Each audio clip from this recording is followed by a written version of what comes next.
మెల్లగా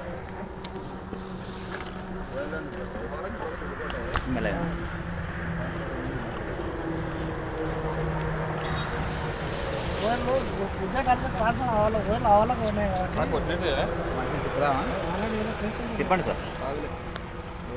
నిర్మల్ జిల్లా సారంగాపూర్ మండలంలోని కంకెట గ్రామానికి చెందిన బురారి ముఖేష్ ఆంధ్రప్రదేశ్లోని నంద్యాల జిల్లా ఆళ్లగడ్డ సమీపంలో ఆదివారం ఉదయం జరిగిన రోడ్డు ప్రమాదంలో మృతి చెందినట్లు కుటుంబ సభ్యులు గ్రామస్తులు తెలిపారు.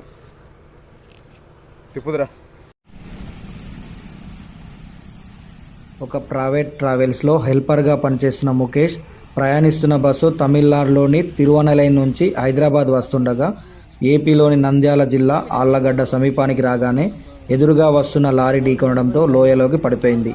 బస్సు ముందర భాగంలో నిద్రిస్తున్న ముఖేష్ బస్సు అద్దం పగిలి కింద పడి మృతి చెందినట్లుగా గ్రామస్తులు సంఘటన స్థలానికి చేరుకున్న వారు తెలిపారు. అందరితో కలివిడిగా ఉండే ముఖేష్ మృతి చెందడంతో గ్రామంలో విషాద ఛాయలు అలుముకున్నాయి.